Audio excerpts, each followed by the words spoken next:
Hello, and just want to welcome everybody and say thank you to everyone for your attendance and your interest in this serious situation that has been going on for quite too long. We're talking about the Indiana Speakers Series.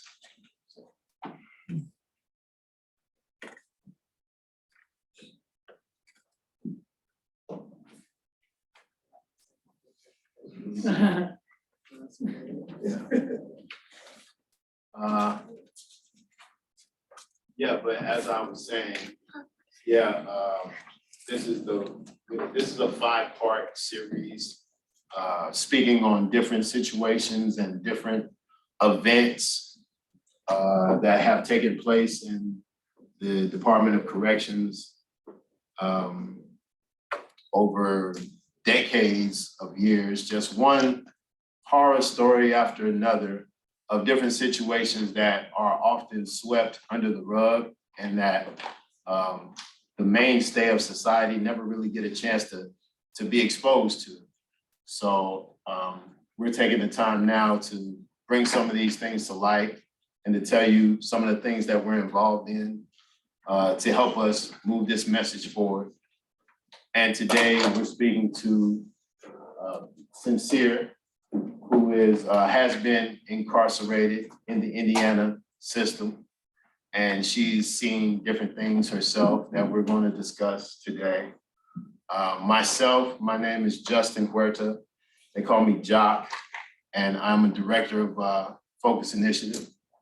And we're working very hard and very diligently to expose these type of things to light, bring them to light. And also, if there's any way that anyone wants to take part and help us and assist us in this process, please feel free to donate to our Cash App. We have a Cash App, the cash tag, it's FOCUS Initiative. Or, sorry, hashtag FOCUS LTD, very important. And also patreon.com/FOCUS Initiatives, as well as IDOC Watch, Patreon.com/IDOC Watch. So please take the time to investigate, see what we're involved in, and give us assistance if you're in a position to do so. Helps us move everything along. But without further ado, we're going to get into this discussion today about your experience incarcerated. Because we usually hear the men's perspective very often, and this is a very unique situation because now we get to hear firsthand from a woman who went through the entire process from diagnostic to getting your time, serving your sentence, the different things that comes with that whole process. So we're going to hear firsthand today, and start right now. All right. How you doing, Sandra? I'm doing good. Doing good. Thanks for inviting me. Thank everybody for being here. Right. Well, what I wanted to start with actually is to give people a little bit about your upbringing. Type of home you came from, conditions in that environment. I was born in Gary, Indiana, not too far from here, north of here. And I grew up in Madison, Wisconsin, so I'm a Packers fan.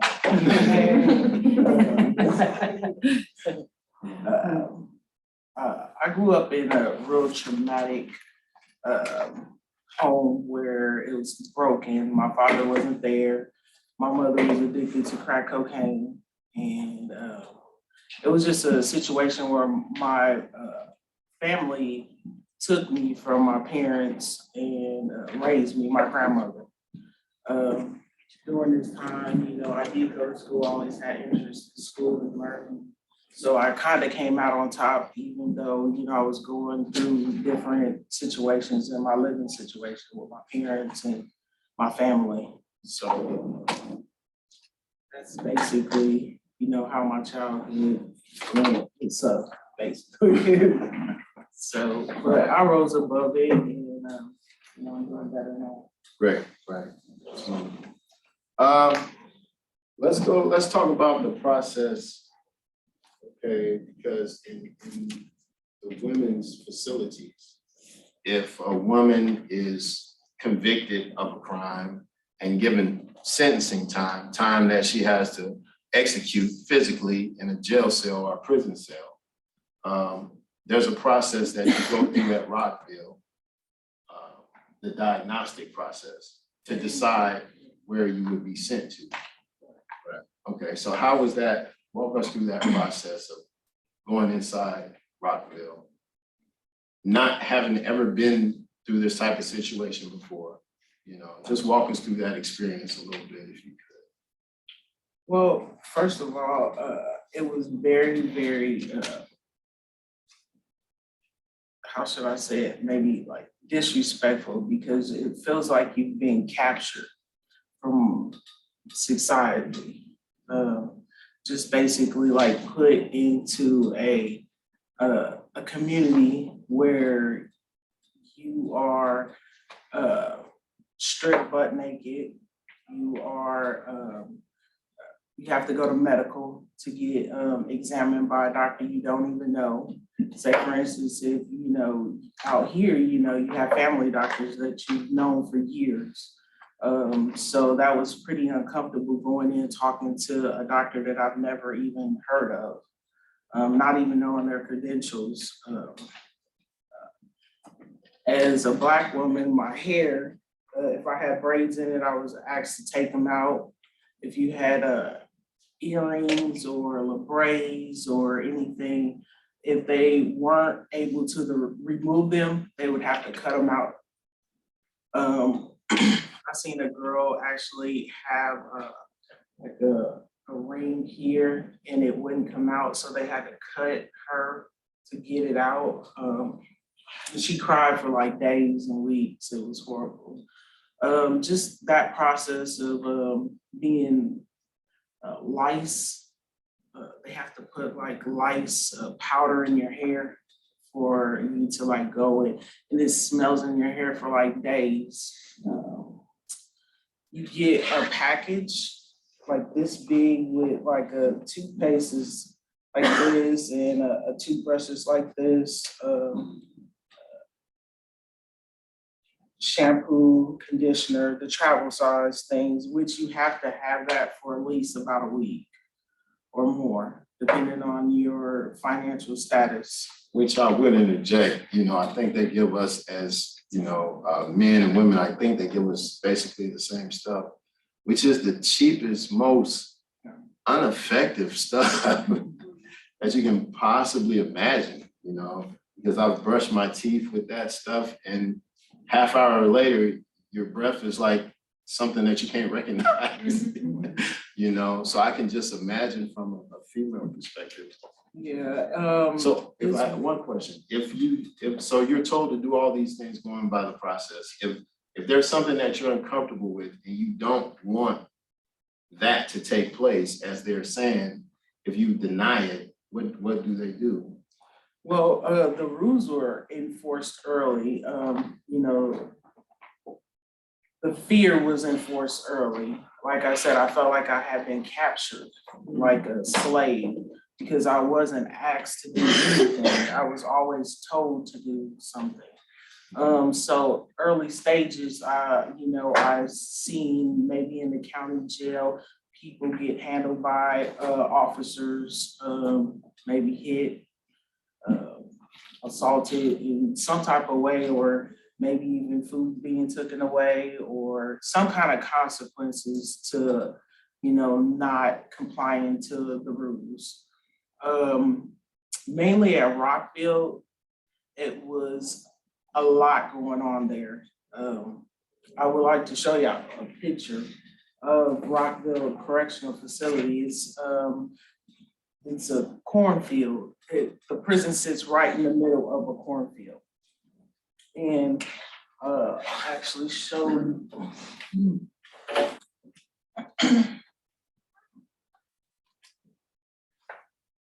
right. this is actually, it's dorm 1, 2, 3, 4, and 5. And each one of these dorms represent, I want to say 1,200 women. Yeah, it's like 1,200. In each room, there are 2, 4, 6 bunks on one side and 6 bunks on the other side. And there's only a wall that separates the both. So you're literally, Jock is my side bunkie. So you have no space at all to even nothing. So you live out of a locker. This would be the intake dorm right here. This is where you come in when you first get to Rockville. And like I said, the medical thing, you have to be, de-licensed, you have to be classified to whatever your crime was, you have to be classified, but that really doesn't matter because they throw everybody in with everybody. They set up people who have mental health issues or things of that nature. Once you're done here, you will be sent out to whichever dorm they decide to that you were classified to. As you can see, there's nothing but cornfields. And this is our rank. So if I live on dorm 4, dorm 2 or 3 or 4 or 5, this was your rec area. This is where you came to get fresh air outside. Just this little circle, well, I don't know, this right here and this right here. For each dorm had a place where they had to go out and rec. So that, as you can see, that wasn't much of a scenery, or a lot of girls would get depressed. They wouldn't want to go outside because of the situation. They're like, well, there's nothing out there to see. And so they end up staying in the dorm and getting more depressed, which brings me to mental health,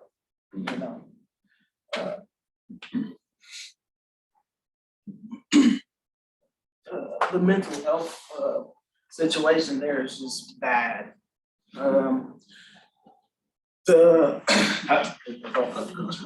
Have you seen anybody resist the whatever they were trying to, I know for us, the males, when we get there, you got to remove your clothes as soon as you get off the bus immediately. And I know that's a part of the mental process, of stripping you of the person that you know yourself to be, So their first initial contact is get naked, and to the males, open your orifices, if you will, So you gotta squat, you gotta lift your stuff, you gotta spread your stuff, you gotta do all this different stuff, and you have men peering at you. Oh, and a lot of times they say, what they consider to be funny stuff, sweet cheeks, there's plenty of that, with the guys, I don't even think this guy's a man over here, all that different stuff like that. I've heard all that different stuff. So I can imagine putting a woman in the same type of setting and situation. Is that something? Oh yeah, that's very common. If they resist, what happens? If you resist, you could get rolled up on a CAB. I've seen several times where women come in and you're not knowing if they've been raped, if they've been molested, if they've been, in a relationship where they were being abused. You don't know. So I know one particular girl, she refused to get naked for the officer because she was on her monthly, her period, and she was just embarrassed, and you could just tell that she was so ashamed, and she had never been through anything like this before. And they end up taking her to secure quarters. And so that secure quarters would be like the whole, like in a room yes, by it's yourself? like it's a little room. I've been, for not compliant, and that is the littlest building here. right here, and they walk you through the front door. There's maybe 20 cells on each side. And you're handcuffed and you're thrown in there, and it's a little bitty window, probably about the size of this water bottle, and you get to look out of it. You get all your meals brought to you. You get out maybe 20, 30 minutes for breakfast, get a shower, maybe make a phone call. So if you don't comply with what is being, directed towards you, they have an option of removing you completely and putting you in a room to yourself, by yourself, locked in to where you can't have any movement or any scenery as punishment. Even worse, some girls have reported, this hasn't happened to me, even being raped or beaten while in a cell, or even found dead in a cell. Have you seen women beaten by officers? Yes. Yes. I've actually been handled in an inappropriate way by an officer. I've also witnessed several sexual things. So, in a male prison, you have females who work there too. But so mostly with you in the female prison, is it mostly women who interact with you as far as handling you, touching you? Absolutely not. Absolutely not. Absolutely not. Men are allowed to pat search women in the prisons. There was an instance where they had a girl, she was being pat searched by an officer. An officer walk in the dorm, and just like a pen and pad like this, and he would say, hey, you, and you, all you guys come up here, I'm gonna pat search all of you, just randomly. Well, the girl was on her way to the bathroom from her room. She was sleeping, and he went to pat search her, and her pants came down and she didn't have any underwear on. That's the type of situations that, occur. In front of everybody? In front of everybody in a day room, which the day room is probably a little bit bigger than this, and everybody's just sitting around like at tables watching TV or playing cards or doing whatever it is, magazines, and that happened. They're allowed to go into bathrooms where women shower and use the bathroom. There's not a stall. The bathrooms are kind of like little half walls in between the bathrooms. So just like we're sitting here, we could be going to the bathroom, or I could talk to you, or, look over. And anyone who comes in can see everybody on the screen. Exactly. And there's been several occasions. I'm not sure if you guys heard of Sarah Pender. Anybody? Sarah Pender, she escaped from Rockville Correctional Facility, and she was messing with the officer. I was there when that happened also.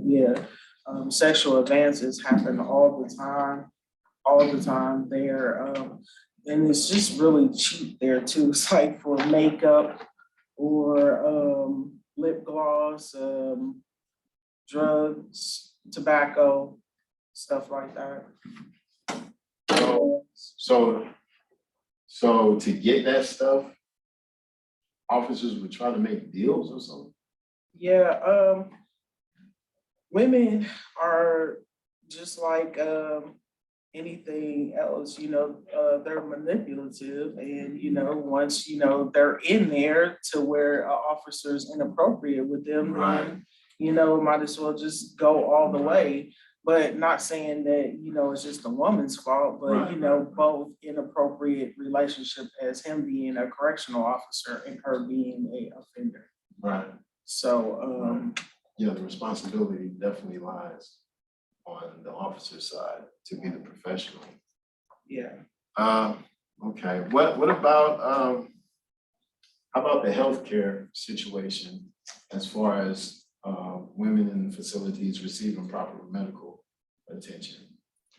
I really don't have anything good to say about the medical provider Horizon, I'm not sure. There was talk about another medical provider coming in, but Horizon was the #1 provider there at Rockville. In 2008, I had went in. I tried to stay far as away from the infirmary as possible because you never know what could happen there.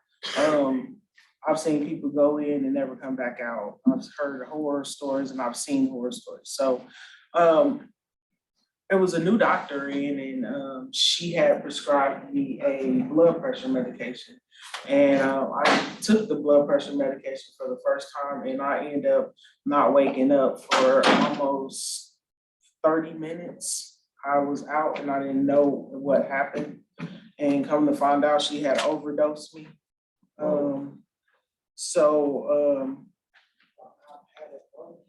And her appendix had erupted. And I want to say it was maybe a week and a half, 2 weeks before she even got attention. And by the time she got attention, she was already in bad shape, like they couldn't save her. There's been, it's endless stories where they have actually killed people in Rockville and not took any kind of responsibility for maybe lawsuits here and there, but most of the time these things are just swept under the rug, especially dealing with mental health. Girls come in there and they are put on the classic Thorazine, not Adderall, Zoloft and other medications that literally have them walking around like zombies and not getting them medical attention that they really need in order to be able to function. And I've seen them actually I've seen this one girl, she was fine, literally fine, until she started going to get psych meds from the infirmary. And she went crazy and they ended up taking her to SQ, where in SQ, she was like using her own feces to like write messages to the officers. So it's definitely traumatic. I know. I remember one time, and this was right before I got out of prison, like 3 years ago. There was this one guy, he was complaining about chest pains. He went to the infirmary and they told him that he had heartburn. And they literally gave him milk of magnesia, which I didn't even know they still made that. And he had a heart attack and he died. He was dead the next day, you know. So, and such a grievous not being able to recognize what was the problem. You know, he had a heart attack and they said he had heartburn, you know, and he died the next day, you know. So I do know about that. Anything about the pregnancies? Well, at Rockville, we didn't have a baby dorm like they have at IWP. Rockville, when the women come in, is so sad because most of them are like really, really pregnant, like 7, 8, 9, you know, is it 8 months, 9 months, 9 months. And they're really pregnant and they have to put on it's kind of like a nurse's outfit, but it's blue. And sometimes it squeezes their bellies to the point where, you know, they don't have the correct size for them. It's not like maternity clothes. Then they have to sleep on a metal bed with like a little mat. And I've never been pregnant, so I don't know what it is to, you know, carry around, you know, that much weight to where, you know, you would lay on something comfortable, I would hope. Then they're just given a couple sack lunches and just to feed like 2 people, that's not, you know, sufficient enough to give them nutrients to feed the baby. They don't stay at Rockville long, but the stay that they have to endure is very, very uncomfortable. You know, throwing up, they have to like maybe go from one room to the next. And sometimes you're not allowed to go to the bathroom at certain times. You're not allowed to do certain things at certain times. The doors are locked. The officers might have to come and open the doors, urinating a lot. And you know, a lot of girls have lost babies in that intake building. So that's one of the things that, you know, I was really appalled by them not taking care of, you know, a pregnant woman who really needs the medical attention. Right. Yeah, I seen something. I seen something on the news recently, and a woman, this was in Arizona, I want to say, and a woman had given her a C-section. And in place of giving her the to clean the infection, some proper whatever, you know, you would need to clean that infection properly, or so it won't have an infection. They applied sugar. They told her to use sugar, you know. And it turns out that during World War II, I think, that a lot of the nurse practitioners was applying sugar because they couldn't get the proper cleaning that they're supposed to get, and the supplies that they needed, and they told her to use sugar, you know, which perplexed me because I've never even heard of that before, but it was something that was done.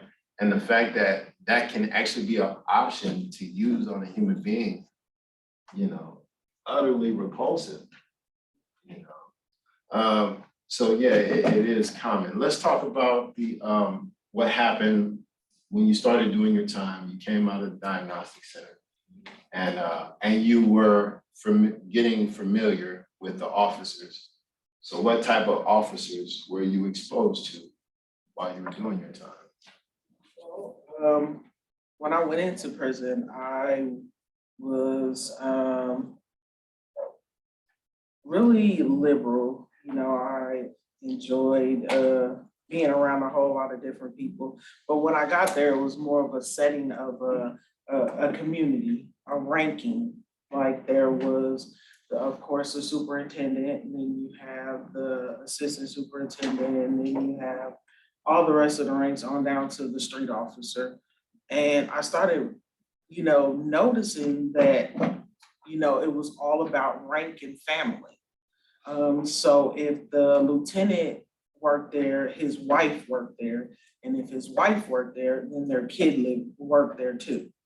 So it was kind of like all the Jacksons or all the, you know, Johnsons, all, you know, worked there. And it was more of a ranking situation. So if one officer, you could tell if a certain officer was on shift, how everybody acted. So the officers themselves were directly family, and at the very least, a close-knit community. So nobody really went against anybody. And their traditions and their values and morals were all stuck in that Rockville and their thinking on how they act. Well, when I got there, I noticed that I would get up and I would go to chow, and that was that building. It's this building right here, and no, it's that building. That's secure quarters. Go there, and the officers would stand in a line, and they would have their hands in their pockets like this all the time. And I was like, what does that mean? All the time, wondering, you know, what that meant. So I finally asked a couple people, and there was this one lady there, Cooper. She had been there for like 20-something years, and she told me it was the Ku Klux Klan's white supremacy type hand symbol. So I just looked this up on the internet, and it came right up. So these two fingers would stay in their pockets, and they would have these other ones symboling KKK. Well, I was so appalled because I had never really I have like everybody in my family, all kind of race, we're like the reading rainbow. So, you know, I didn't understand what was going on, you know, in this symbol. So they So you started, saying more than one officer, more than one? yeah, family they member? usually hung out in gangs. Mhm. If one went somewhere, another one came, or 3 or 4 or 5, to do whatever it is they need to do. If it was a shakedown, if it was medical attention, if it was to just, you know, check somebody or whatever it was, you know.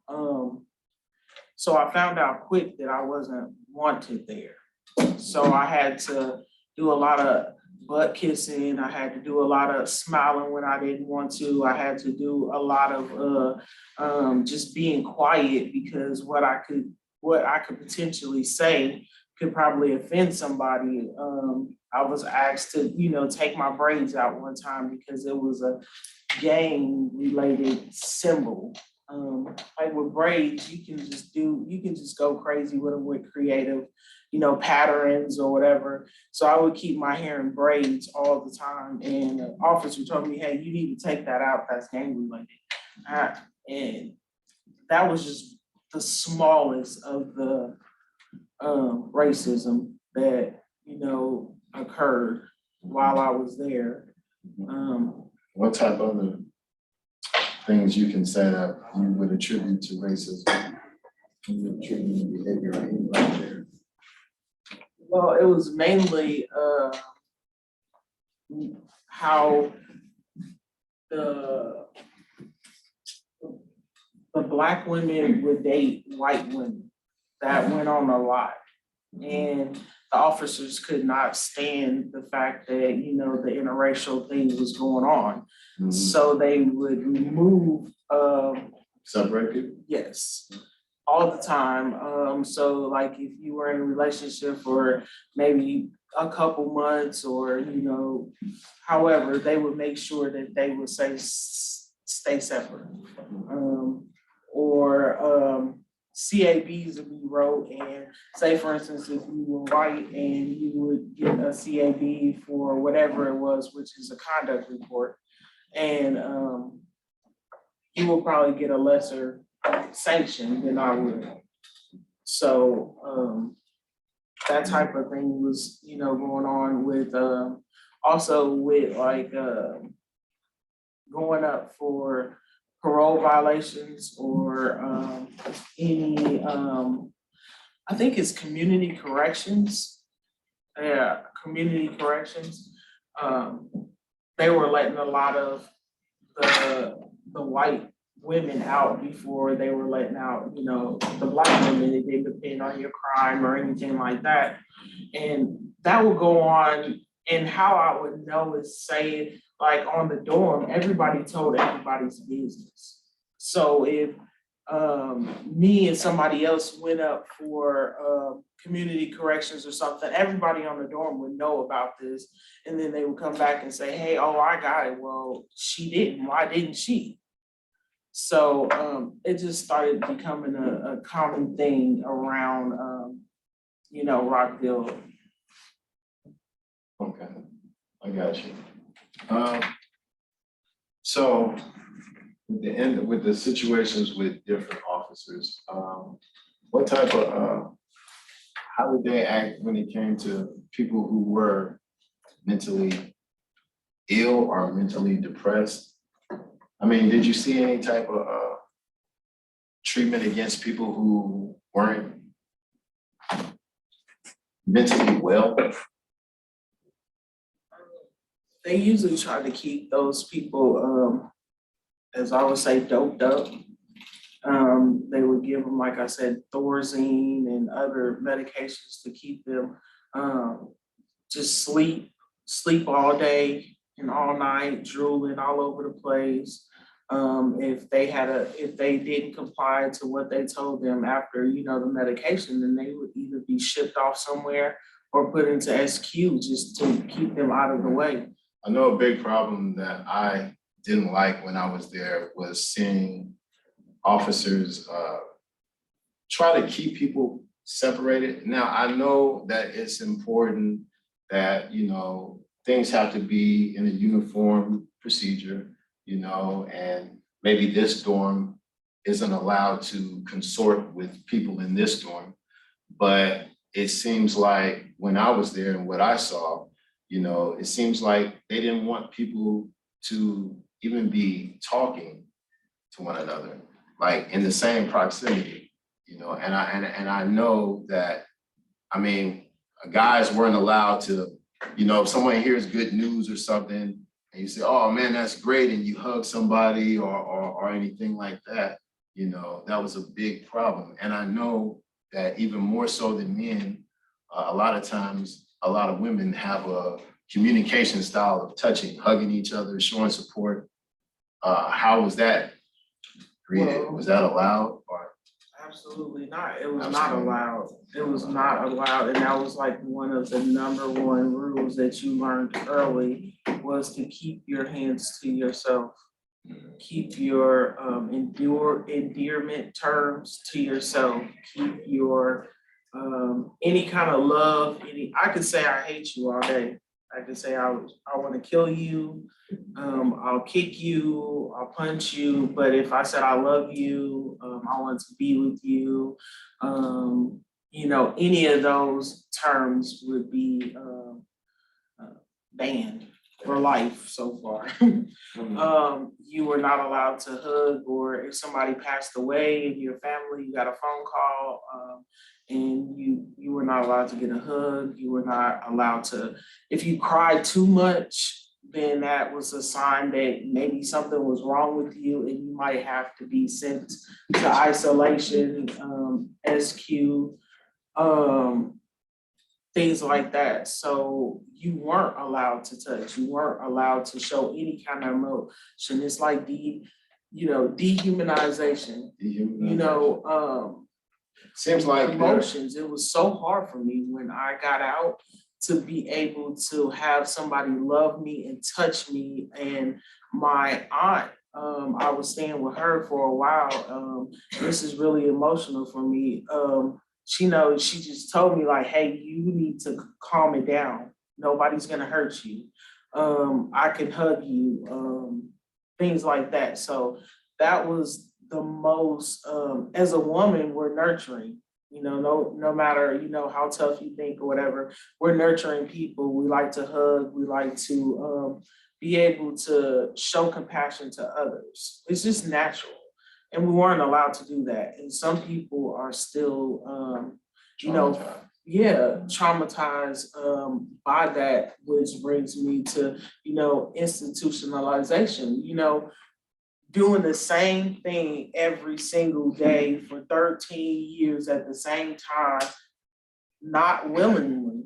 Nobody asked me, you know, to do anything. Working for free, you know, basically 35 cents a day, you know, so that was the main thing as in Rockville with the community that I lived in, for us to be able to support each other.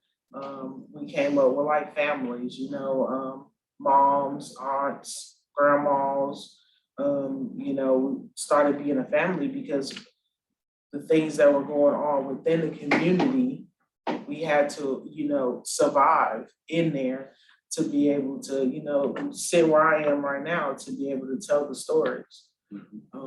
So.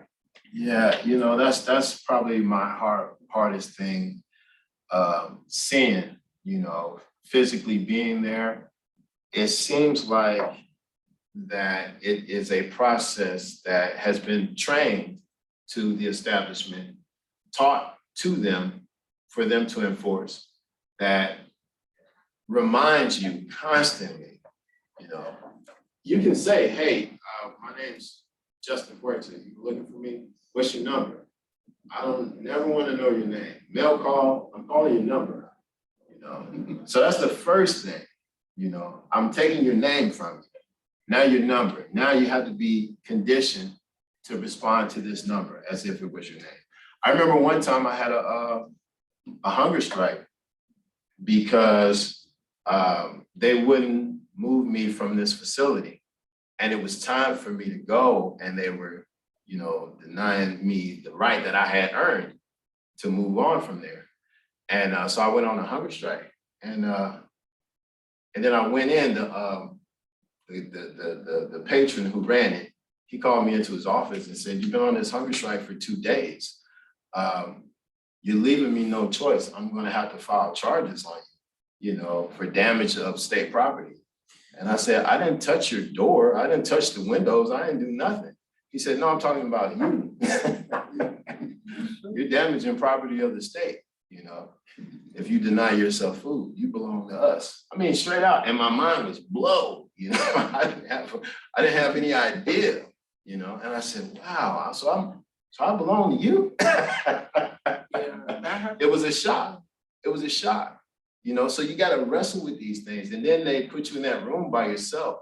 And these thoughts just go over and over again in your head, you know. And I don't care who you are, because I have great confidence in myself and great self-esteem. I know I'm a very valuable person. But in those moments, you question it. You can't help but question it.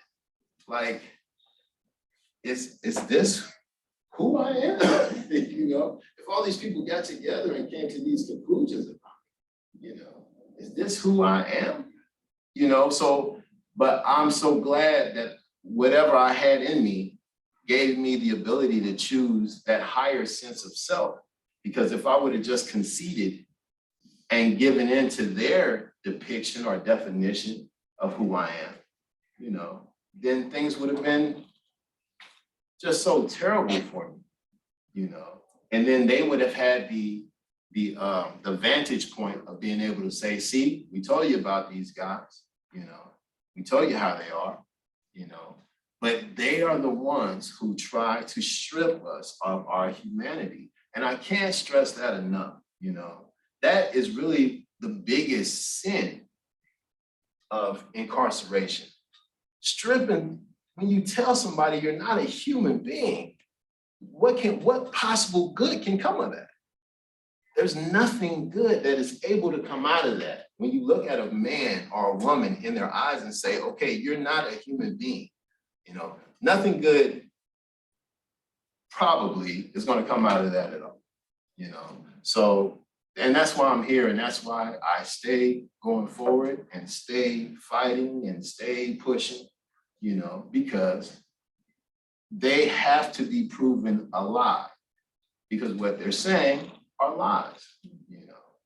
And they're trying to get these lies off so they can continue their agenda of making extreme, obscene profits by keeping people locked up for indefinite amounts of time. It's ridiculous. But getting back to the, I want to talk about coming out now, all right? Your situation, and as well as other women that you've seen come out of these systems, women who have experienced, like we say, the dehumanization, inability to get support from other people who are in their environment. And if you try to assist somebody, you'll be punished too. Whoever the person is who's trying to help, they're getting punished too for trying to help another individual. It doesn't matter that you were trying to help that person, you know. So people who come out of those situations and those traumatic circumstances, especially women, what's that process like? Well, I can tell you a little bit of both. I know when I came out, I was institutionalized. How long did you do now? 13. 13 straight years. That was in and out, you know, dealing with parole.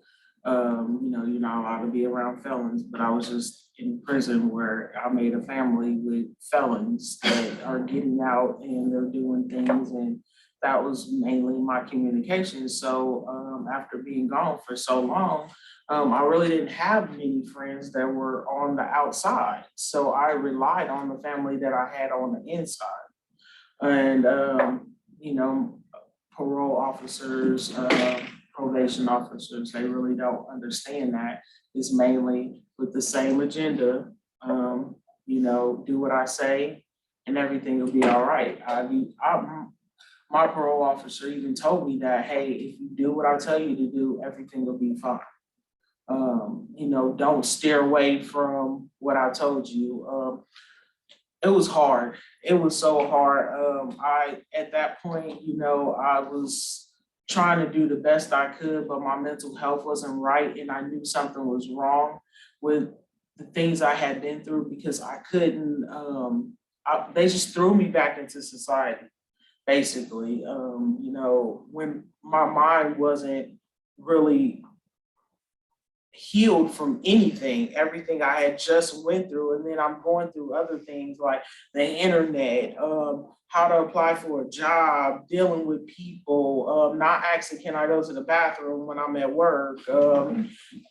Walmart, they have 14 different coffees when I've been drinking the same coffee for 13 years. The fashion, family members, everybody who said that I couldn't, that I wouldn't, and I can't. So I got a lot of doors slammed in my face. I had a lot of people tell me that I wasn't worth it, all of that. And, you know, through it all, I just had to take a deep breath and take time for me. So when I realized that I was feeling an emotion, I addressed it. You know, when I thought that I couldn't make it, I made it. So I reached out to everybody that helped me were felons. Everybody that I reached out to at did time. They were doing good, in good positions at jobs. They were coming in early and leaving late, you know, just so I could come in, you know. And then on the flip side, I've, you know, experienced people who've gotten out and couldn't deal with the pain, couldn't deal with, I lost my mom, I lost my brother, I lost my aunt, I lost all those people while I was in prison. And, you know, if it's not like you can deal with a death in prison. Because like I said, if you cry too much, then they think something's wrong with you and you might get isolated or, you know, whatever that officer feels is needed at that time. So I suppress my emotions. But I guess what I'm trying to say is that at the end of the day, certain people deal with certain situations differently with their pain. People go to drugs, they go to alcohol, they go to prostitution, they go to, you know, back robbing again, back selling drugs again, living on the street homeless, or just straight walking down the street like out of their mind. So I've seen it all. I've seen, you know, success. I've seen people, you know, walking down the street like, is that my friend from prison? You know, so it can go either way. And it looks like we're winning at this point, you know, with successful people that are coming out of prison and changing their mindset. But there's also a lot of people who are subjected to these things that make them who they are right now. Yeah, it's a difficult process. So you were talking about your experience. Do you know of women who came out and it didn't go as well, their reacclimation into society? Yeah, I have a friend, Brandy. We got out the same day, and she went to a recovery home, and I went to a hotel, and we both. I ended up staying out, and she ended up going back 18 months later. And the reason why she went back, because she went back to the same things, drugs. She went back to the streets, and after a while, after your PO or parole officer or whoever's in authority over you, after they've had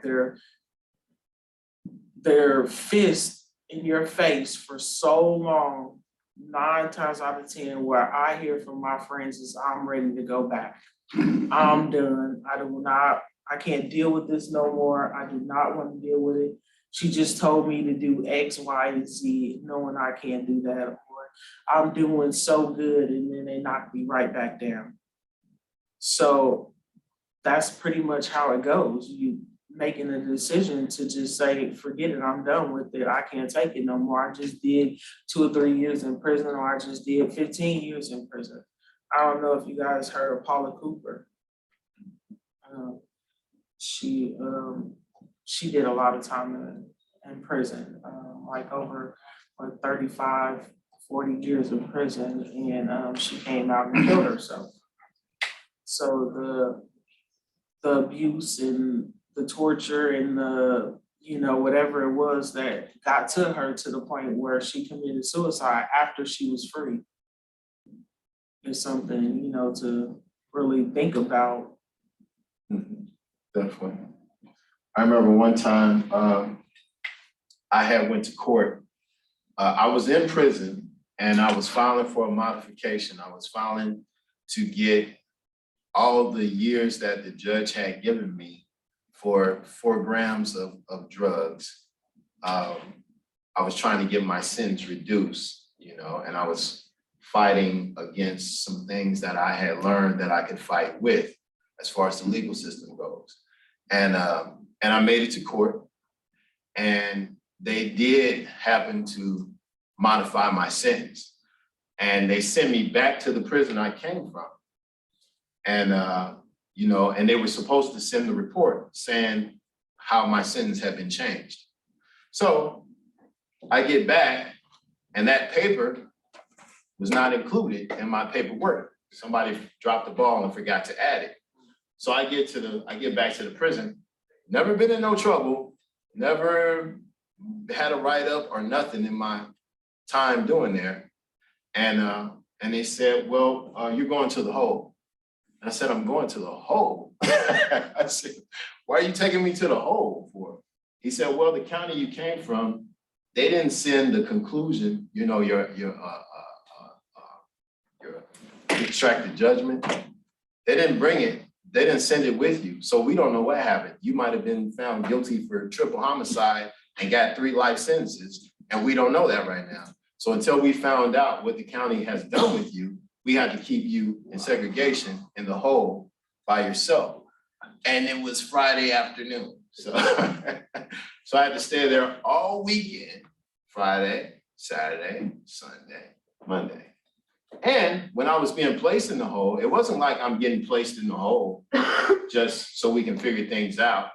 No, you getting in the hole, you're going to the hole as if you just, attacked 3 people or something, So I was stripped once again, cuffed up, chained from head to toe, doing the stumbling man, and taken in there, stripped everything but boxes, given a sheet and a mattress this thin, So I was being punished for actually going about the procedure correctly. Now, I know it was a mistake, but it's just, and then to be there for those 4 days and hear the people who were screaming and hear the people talking to themselves, right down there, and hear the people who are screaming these racial slurs and attacks on all levels, and I was just there for 4 days.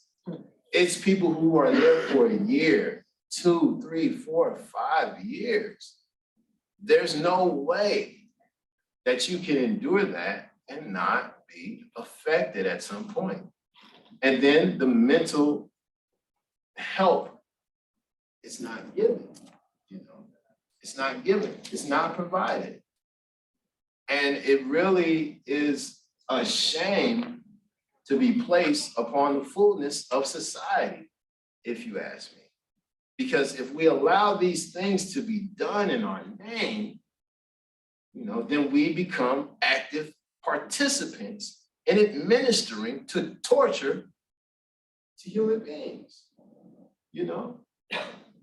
I was in this place, I was in a drug program, and a lot of people there in prison, of course, it's a bunch of us, and these guys, I looked around and I said, wait a minute, man, I'm not scared of none of these guys, I'm not afraid of any of them doing me something.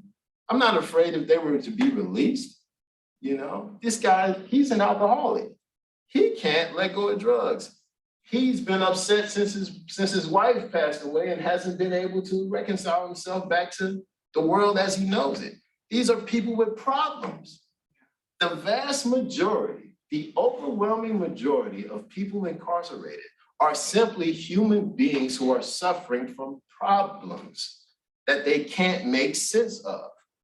And instead of us taking a position of assistance, instead of us taking the higher road and helping a fellow man who is clearly in need of it, instead of doing that, we find ourselves fine with, okay, let him deal with it. He beats him, he must have did something to deserve it. He got put in a hole, he brought it on himself, you know? No, you're not allowed to have that type of excuse anymore because we know too much. We know about the horrors. It's becoming self-evident as the nose on our faces, you know? We can't continue to let these people get away with such brutality and such disgusting treatment of our fellow man and think that we can come out clean as a whistle, you know? So, I mean, it's just one of the most disgusting procedures that I've ever seen done. And at this point, knowing the fullness of everything I know, it has to stop. It can't continue this way, you know, especially since, in my opinion, the Department of Corrections is being overt and showing you their hand. It's a proven fact. Everybody agrees down the board that education reduces the recidivism rate greatly. If we want to stop people from going to prison and then help them come out and have jobs and be productive members of society, we're going to take out of prison the one thing that is 100% proven to be effective. That was what was done. It's like Indiana Department of Corrections said, wait a minute, they're going to college and they're not coming back. Let's take colleges out. That was the conclusion. Let's take the one thing that is proven to turn this situation around. They removed it. They gutted it, pulled it out, and threw it away. You know? So what hope is there after that? You say it's breaking the coffers of society. You say it's doing all this damage, but yet you're going along with the policies that make it bigger, that make the problem worse than what it already is, you know? It's just baffling to me. And now it's to the point where it's insulting. It's insulting, you know? So at this point, something has to be done. And we are looking for the best means of making the most good come out of this situation and turning this situation around. But I do have to ask you, what do you think needs to be, what would you like to see change? You know, whether it's directly in the facilities or whether it's with policy or whether it's in the thoughts of with inmates, what would you like to see change to make this whole situation different? Well, if anything? You know, I would like for the system to be able to recognize that offenders are just not numbers. They're real people with real issues and families, mothers, aunts, uncles, you know, to begin there and be able to recognize that at the end of the day, it doesn't matter how long you give somebody, if they're released, then they're going to need more help. So I just feel like there needs to be more help to be able to have people to come out and be able to live normal again. I know there is so much that needs to be done, but I feel like if you start off with the mental health of a person and being able to dig deep inside of them and take time to get to know that person, educate them, like you said, give them resources for housing and education and other resources that they need in order to be able to thrive in society. I just really feel like it's immoral to throw somebody in prison for petty crimes and have to be able to endure some of the consequences that they impose on them. Definitely agree. I really want to thank you for your contribution today. I think that's an important message that definitely needed to be and still needs to be heard. And we're going to take this message on the road. So I really want to thank you for your time today. Well, thank you for having me. Thank you guys also for having me. Thank you.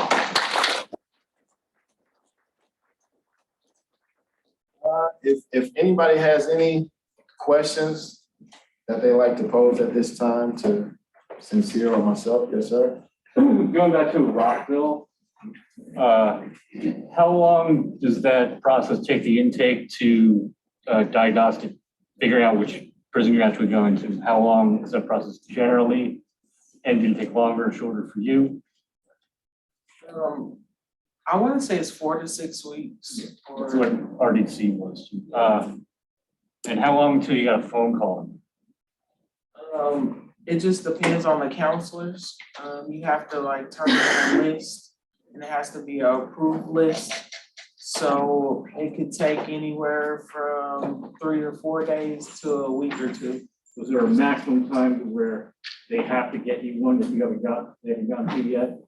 I'm not sure on the time frame, but I do know that you have to go through a counselor. You have to fill out a form with names, addresses, phone numbers, and Pretty good chance you're not going to get a phone call. no, unless, and like I was saying, unless you have somebody that knows somebody that can get a phone call out of Thursday or something. And in the male prison, when you go to RDC, if you were there after 45 days, That's what I'm then you were eligible to get a phone call, which you had to go through the procedure of asking somebody, sending the paper out. Hopefully you get one. I've seen people there longer than 45 days, but I've yet to see somebody actually get a phone call. And even then they tell you the phone call was 1 call for 5 minutes. I was curious so we know that the DOC receives some, I believe, millions of dollars in funding for reentry support for people getting out of prison, reentry preparedness and support. What kind of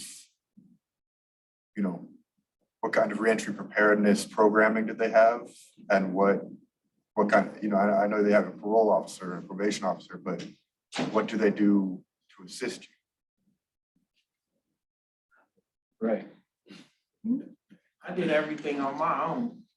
Did they help you get any vital documentation from the way out the door? Well, beforehand, while I was in prison, they sent off for my birth certificate and my social security card. That was mainly how far they went. My parole officer suggested other jobs, but that was only because they had a list of jobs that was already printed off for them. No food stamps. No food stamps. I had to go apply, on my own. Nobody told me about them. It was just kind of word of mouth from other felons or other people who knew my situation. Any assistance getting housing on the way out the door? I did have assistance with housing, and that's because the counselor that I had in the prison was really, really good. I had known her for, I think she was working there for about 8 years, and I developed a relationship with her. So she expressed, interest in finding me housing. But if you don't have a good counselor or someone who's not, helpful, you will be like stuck in a hotel or a homeless shelter or something. I promised that I was going to say that before she even answered. I was going to say that that part comes down to the counselor that you're assigned to. Most counselors are not going to extend themselves, you know. The majority of counselors, there's a big book in prison and right before you get out. And so if you do need some type of assistance or you're supposed to get some help with something or need some help with something, typically the counselor gives you this big book and drops it on your bed. And you have it until the end of the day to go through that book and look for addresses or numbers of groups or organizations or places that could give you some type of assistance in general areas. But outside of them actually taking initiatives to assist you in locking some of this stuff down, it's kind of non-existent unless, like her, you have a counselor who actually cares about seeing you create a success in your life, cares about assisting you, you know. Otherwise than that, if you don't luck up and have a good counselor, then you're completely all on your own. Yeah, and with the counselors, you have to realize too, they're overworked. Yes. They might have anywhere from 60 to 70 girls that they have to, get work done for. And that could be ranging from putting the phone number on the phone list to, finding a re-entry program for somebody. So on my dorm, there were 3 counselors for 1,200 women. So. Yeah. Yes. Going back to this book, you said they literally dropped on your bed. Just knowing, getting word about how angry they could be. Was the book even updated? Like, was it The book valuable is That was information? gonna be my question too, like how updated is your list? Right. The book is extremely old. Yeah. Book is extremely old. And, and I've seen this book a few times, I've never seen an update, but in the book, it's literally 1,000 different addresses and telephone numbers in it, from support groups, AA groups, NA groups, places that will help you get food stamps, and also depending on what county that you're going to, depends on what you have access to, and homeless shelters that you can call, probation officers and parole places and all this different stuff. Anything, maybe has an organization in this community that gives people rides if they contact them or something, or provides a jacket and shoes, different organizations do so much.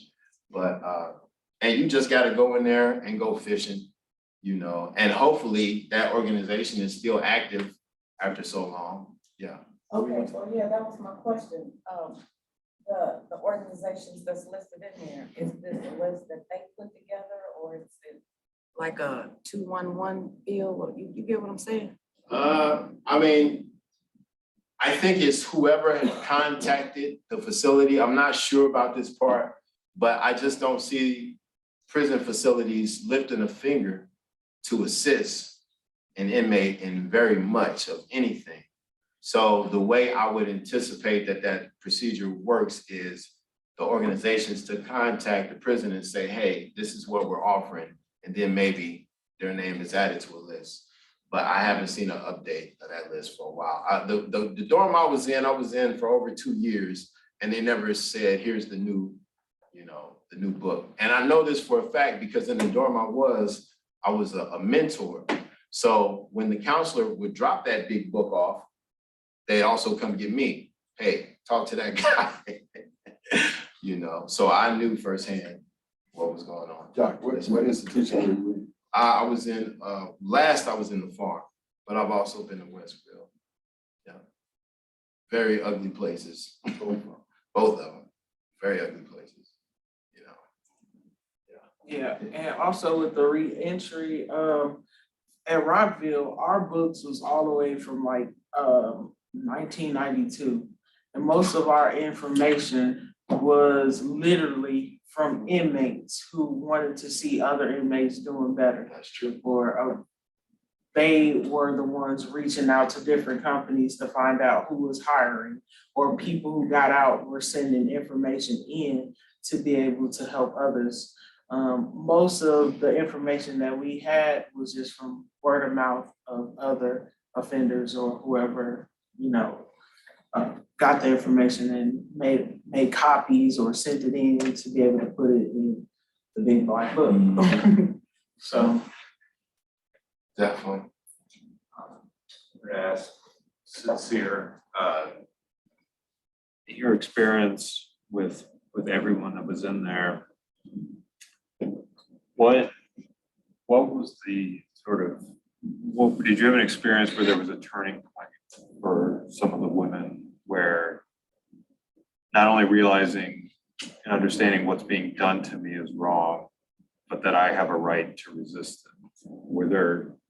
Was there anything that was most effective in bringing people to that point and making them feel like they have the human right to resist what's happening to them? Rarely did women want to stick together, or rarely did women think that they could climb out of that situation unless we,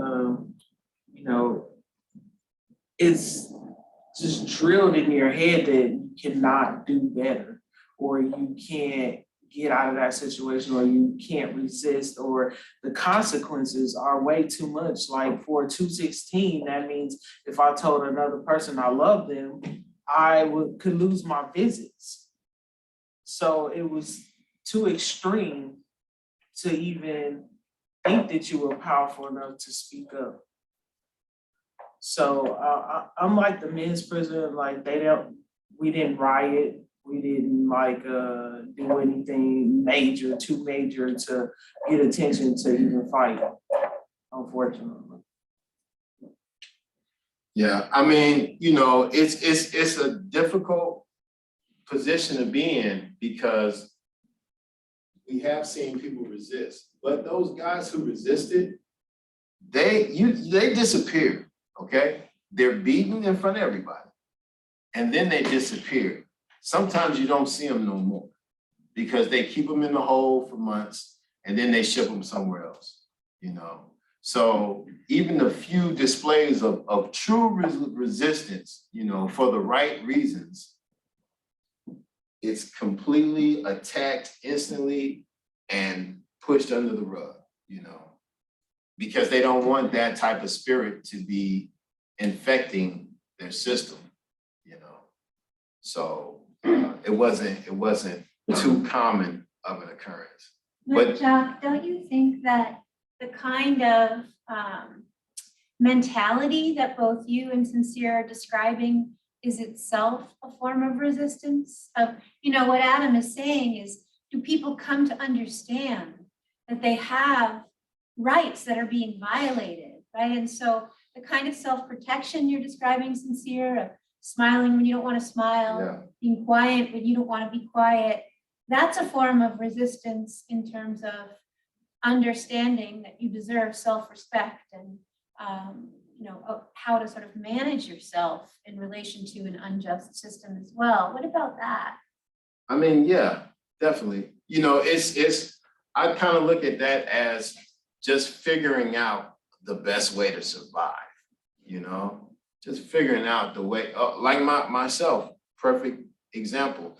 When I got sentenced, the prosecutor was begging to give me 20 years. He begged.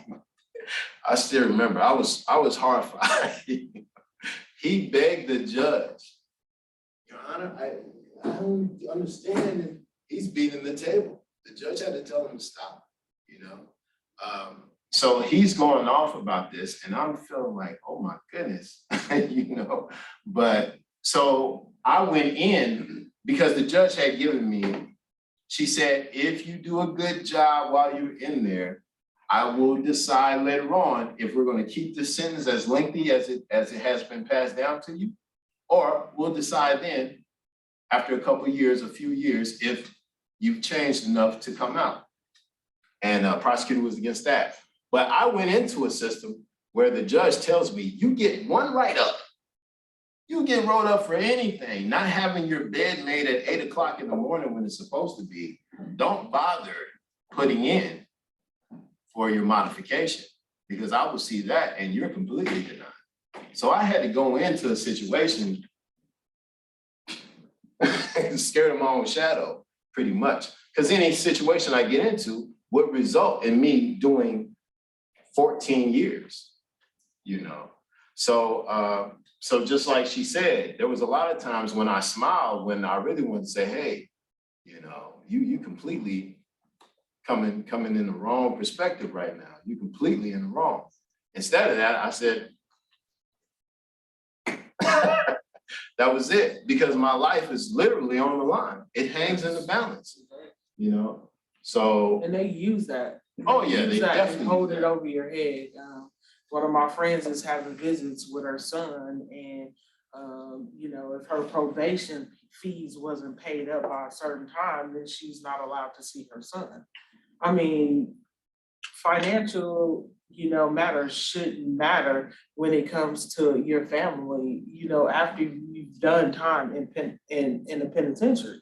You know, it's just, it doesn't measure up, or you don't want to risk being out in the world and, you know, something petty as a dirty drop, or something petty as, you know, being in the wrong place could send you back to prison.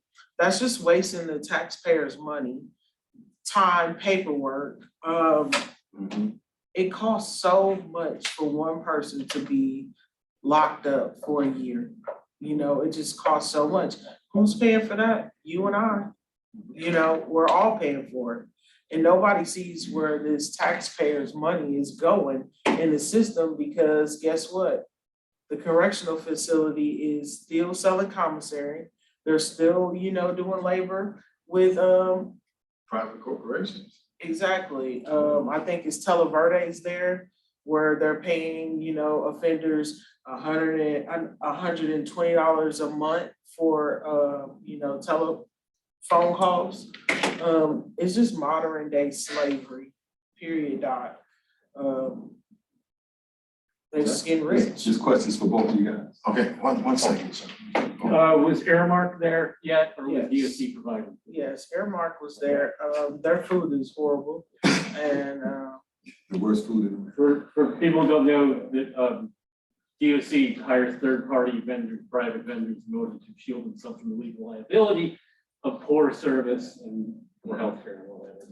yeah. But on the flip side, Airmark did give Rockville opportunity to get educated. I went through one of their programs for culinary arts. Yeah. So in the end of work program, so I did graduate from both of those programs. But as far as our food, no, it's. Now, this is question to both of you guys. You said when you were in court and prosecutors. So don't you think that's where the injustice starts at, in the courtroom, in the court system? Without question. That's what needs to be changed, you know, No. the court system. Yeah, and that, because that's definitely correct in my opinion. But it's even before then, just walking down the street, you know. I mean, you know, listen, now when I drive, I have a license, completely legal. I got insurance, great, you know, I got registration, I'm everything. And no drugs in the car. I never was one to have weapons anyway, but no drugs in the car. So now when I get pulled over, I'm still nervous. I know I'm good, you know, but I'm still nervous, you know, just from exactly, you know, and, you know, but I have been conditioned to some point, you know, and that is what has helped me, you know, because I've done 14 years off and on. So institutionalization has to creep up in there a little bit, you know, and I don't want any direct problems with these people, because I know what the outcome can be. While everybody's trying to figure it out, you've done 2.5 years out of your life, you know. So, you know, before everybody comes to the conclusion, yeah, it was a mistake, you know. But yeah, so it really starts there, you know, just initially. I mean, I understand officers have to do their job or whatever, but there's no reason for you to treat me this sort of way when I've done nothing, you know, and I'm complying with what your requests are. I pulled over, you want me to stand up, you want me to sit down, whatever you want. Okay, let's get this over with. And we're still having problems? Yeah, that's a huge issue. I guess for me, it's just, the long sentences and then the short sentences, the difference between, counties and, someone from Kokomo could get 25 years for drugs. Somebody here, well, in Indianapolis, Yeah. can have the same amount of drugs and get 2 years and probation. So it's just, the laws really need to be changed. I just feel like it's, sometimes when I think about the laws and certain things, it's just so overwhelming because it really needs to be like tore down and rewrote and redone up. I mean, it's just, you don't know where to start. It's just like all of it, just throw it all out and start all over again. So it's pretty much a fight every single day, you know, to get certain laws passed, to get certain, I don't think that we would ever be perfect as a society, but in order for us to be able to come together, we need to, you know, find a common ground. And that common ground is treating people fairly and equally, especially when it comes down to giving somebody 30 years for drugs or, you know, certain crimes, and treating people with respect and like we have morals. Because the way things are going now, it's like we're breeding little monsters that are coming from out of prisons, that are coming out of jail.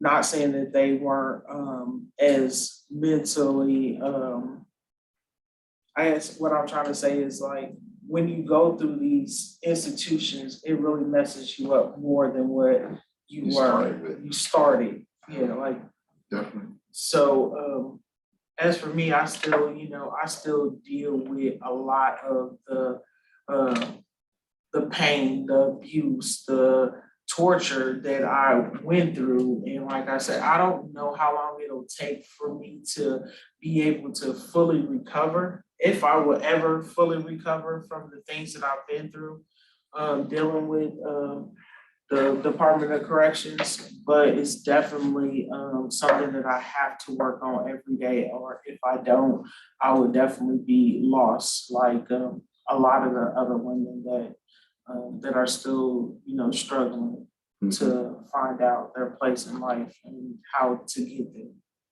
Right. And there's one other thing that I want to say in closing.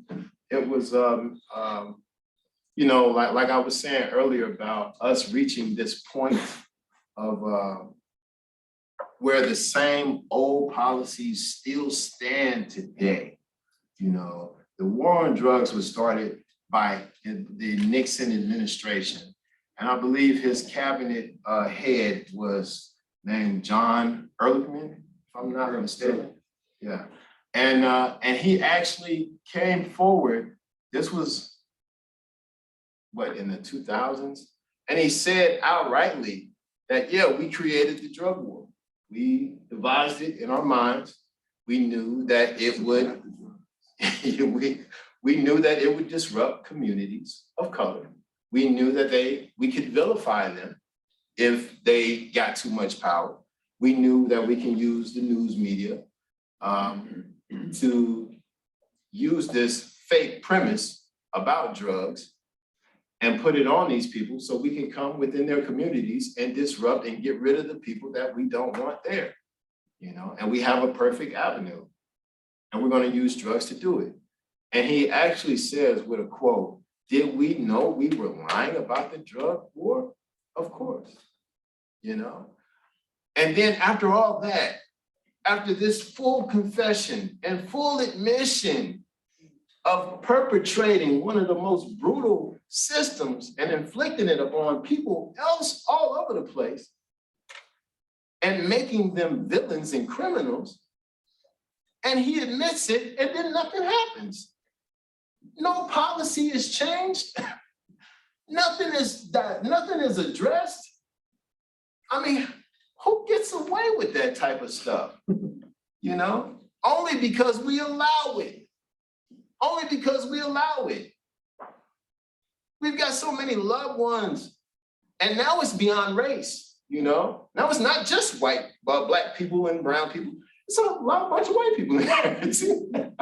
You know, bunch of them, you know? So, but still, nobody's saying nothing. After these people in power admit crimes. I'm not gonna be a part of that. I can't be a part of that, you know? You made me a villain. You played with my mind, my identity. You tried to destroy me. So for your political agenda, how dare you? How dare you? At some point, somebody has to stand up and say, no, something's got to change today. Something's got to happen. You know, this wrong has got to be made right. They're not going to do it. They're still pushing the old way when it's been completely debunked. So it's going to be voices like ours, the people who are in this room, the people who are listening on the Zoom, the people who actually care about humanity. We're the ones that's gonna have to do something, you know? And I really want to thank everybody who's here doing something today, just listening to this information. You know, you have no idea how much IDOC Watch and Focus Initiatives appreciates your presence and your ears, you know? So I definitely want to thank everybody who's here today.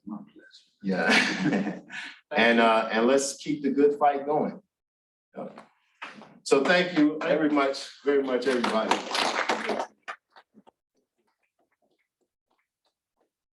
We have some literature on the table there.